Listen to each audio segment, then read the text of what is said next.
It is my pleasure to have the opportunity to present today's salutes. Our first salute this morning, Crust Artisan Bake Shop brought a small sample of their wares. It's on the table in front of you. If you haven't wolfed it down at a fight, I encourage you to sample. It's unbelievable. Because I know you'll want to dash down to their bakery for more. It's located on Main Street in downtown Worcester, just across from the courthouse next to Armsby Abbey. I think it's the only building in that part of the city that has not been purchased by Cliff Rucker. Alexis Kelleher, Crust Artisan Bake Shop's lead baker and store manager since 2016, finds daily inspiration in her small, talented staff of 6. Under her leadership, Crust's Main Street storefronts operated as a grab-and-go bakery, offering fresh baked bread, breakfast pastries, Armino coffee, pastry, and farmstead cheeses for the past 3 years.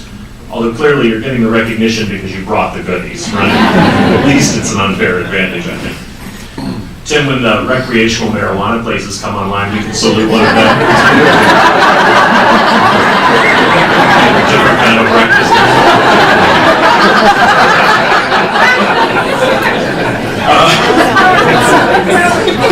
Alexis grew up in the food business. She spent much of her free time working at the family restaurant Coney Island Hot Dogs, one of Worcester's iconic eateries.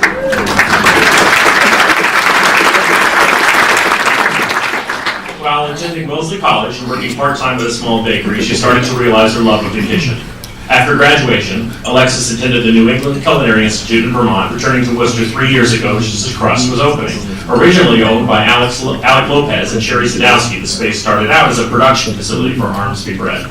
Their goal was always to turn the space into a retail bakery and then to sell it to someone who's passionate about bread. And it does take passion along with a lot of time and expertise. And Alexis is just the right person for the job. The Chamber salutes Alexis on her new investment and new ownership of Crust Artisan Bake Shop, a Main Street business that's helping to revitalize downtown. We'll all be over around 10 o'clock today. Alexis, please accept this salute, and all those from the bakery, please stand to be recognized.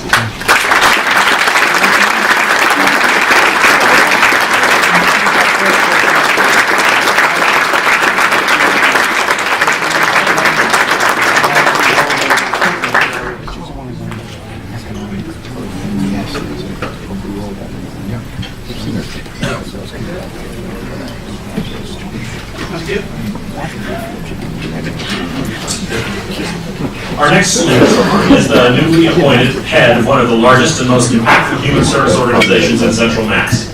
Led by Timothy McMahon, Catholic Charities employs more than 250 and has an annual budget of $9 million to serve more than 40,000 people each year. Appointed by Bishop McManus, Timothy McMahon Holden took over the role just this past December. Prior to this position, he served most recently as the Associate Director of the Rhode Island Department of Human Services. Timothy was Undersecretary for Administration in the Executive Office of Labor and Workforce Development in Massachusetts, and also held the position of Chief Operating Office of the Massachusetts Lottery Commission. Did the bishop know you were playing the numbers? Lottery?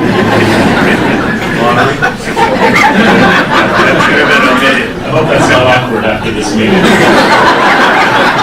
He holds a master's degree in public affairs from the UMass McCormick Institute and a bachelor's degree in business administration from Worcester State University.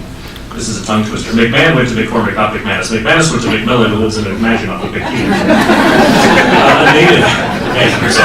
native of Worcester, Timothy and his family reside in Holden. Catholic Charities was founded immediately after the diocese was established in 1950. The organization serves a wide population, including through its Uville House Shelter for Homeless Families, Mercy Center for Adults with Development Disabilities, and Crozier House for Men in Substance Abuse Recovery. The Breakfast Club salutes Timothy McMahon on his new position as Executive Director of Catholic Charities. Please accept this salute, and would all those here from that organization please stand to be recognized.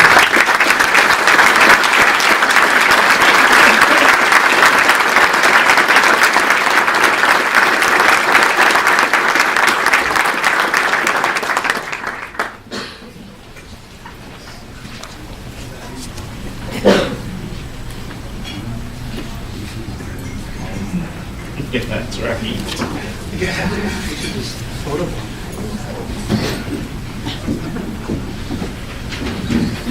Our next salute, Dodge Park, is growing their top-notch facility to serve even more residents with innovative programs. 10 years ago, Micah Shalev and Ben Herlinger took over operation of Dodge Park, a residential community for seniors with Alzheimer's disease and dementia. As part of their endeavor to expand, they've opened a new facility, Oasis at Dodge Park. I've been seeing your television commercials, which are extraordinarily well done. It means, though, that I'm watching the shows that you believe to be a good place to advertise a facility for people with dementia.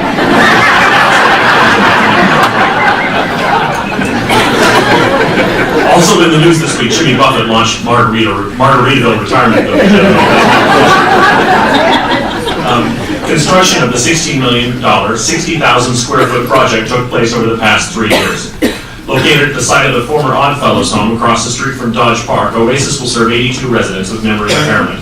Those residents don't need to be in a nursing home, but they do need constant care. And Oasis is comprised of 2 buildings with the feel of a luxurious hotel and all the comforts and amenities of home. Oasis tries to be just that. It's set in the midst of natural surroundings, including a large central courtyard and large gardens to keep the senses of residents alive and engaged. 2 dining rooms, an activity area, private and shared rooms, all featuring a view of nearby Indian Lake. Oasis goes above and beyond the tough state standards with a state-of-the-art facility designed to promote independence within a comfortable and safe environment. Dodge Park Rest Home in Worcester fights cognitive decline by encouraging residents to engage in both mental and physical exercise. Bob Cedar, keep working on those crosswords. Research shows that keeping minds active not only helps maintain mental functions, but may actually improve abilities even in individuals with dementia. Peter Alden, I saw you laughing, but you could, say and work on those crosswords. The smaller environment and high staffing ratio allows staff to provide specialized individual activities for the residents. Dodge Park is celebrating its 50th anniversary this upcoming summer, and with its expansion and quality of service, we're confident that they'll be around for the next 50. Would co-owner Ben Herlinger please accept this salute, and would all those here representing Oasis at Dodge Park please stand to be recognized.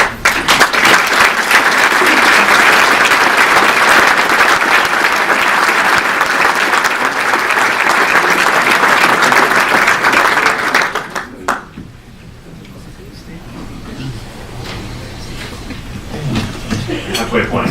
Deep breath.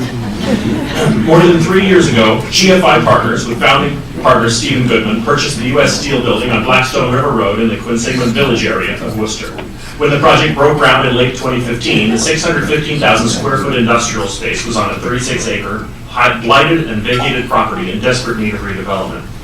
GFI Partners' $26 million redevelopment plan has created a multi-use industrial building with a modern, first-class commercial industrial facility, the type of space that was lacking in the city's inventory. The project generated hundreds of jobs and $1.4 million in annual property taxes. Tenants include Imperial Distributors, whose national headquarters began operations in January, Mid-States Packaging, a full-service transportation and logistics company and longtime tenant, and to complete occupancy, an international beverage distributor. Founded in 1989, GFI is a full-service real estate advisor who's completed more than 100 transactions with a total value of more than $1 billion. GFI has developed more than 775,000 square feet of office space across New England and more than 13 million square feet of industrial redevelopment and new construction across the United States.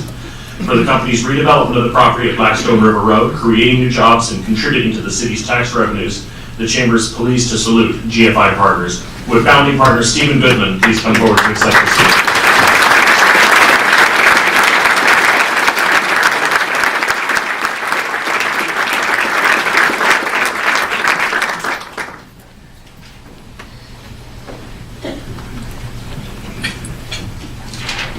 Our next salute is to Kurt Isaacson for his appointment as the new CEO of Spectrum Health Systems last year.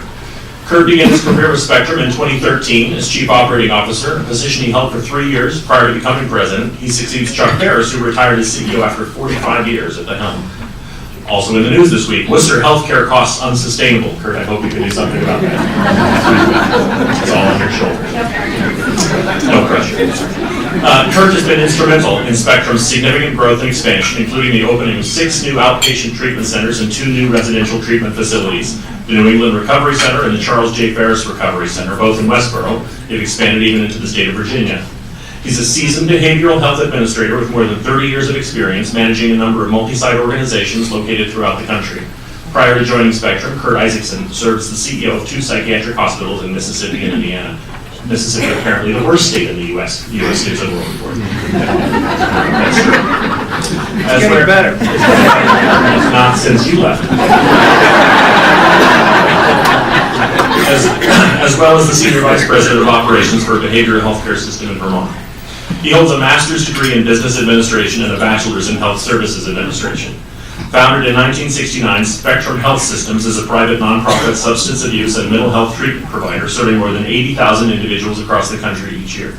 As the opiate addiction epidemic continues to impact thousands of lives, their work has become more and more critical. Spectrum's continuum of addiction treatment includes inpatient detoxification, clinical stabilization services, residential rehabilitation, outpatient services, medication-assisted treatment, and peer recovery support. The Breakfast Club salutes Kurt Isaacson on his appointment as President and CEO of the Spectrum Health System.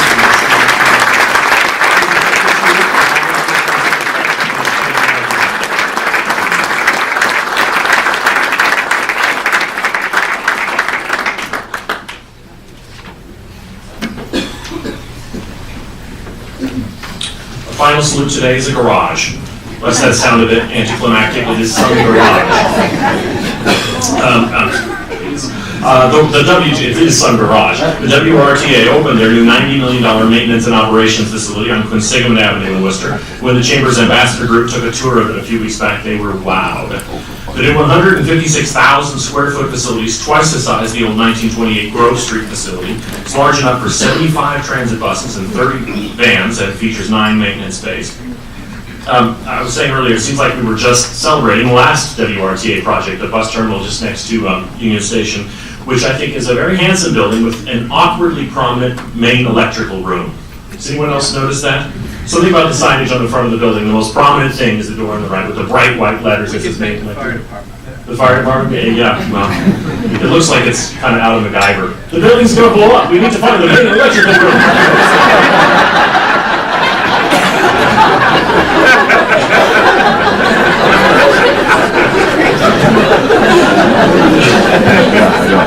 I was struck by that the first time I drove past it, and now I can't not see it. And now you will every time you drive past it.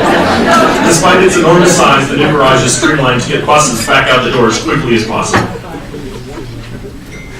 Buses enter the facility, head to a refueling bay, get a bus wash, undergo repairs, have their fluids checked and adjusted, and can even get repainted before rolling back into service.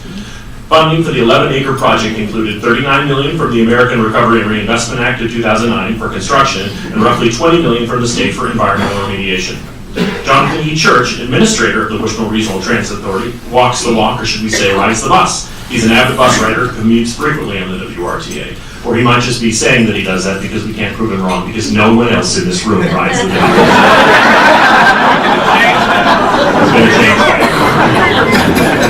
Jonathan was selected from the national pool of candidates for 35 openings in the Transit Senior Executive Program through the Eno Center for Transportation in Washington. WRTA was the only small regional transit authority from the Northeast selected to participate, and despite its designation as small, the WRTA is the second largest regional transit authority in Massachusetts. Under Jonathan's leadership, the WRTA is responsible for developing, financing, and contracting for the operation of mass transportation facilities and services for the city of Worcester and 37 surrounding communities. The Breakfast Club salutes the WRTA for the completion of their new facility and congratulates Jonathan Church and his team for the major accomplishment. Jonathan, please accept this salute from those who are representing.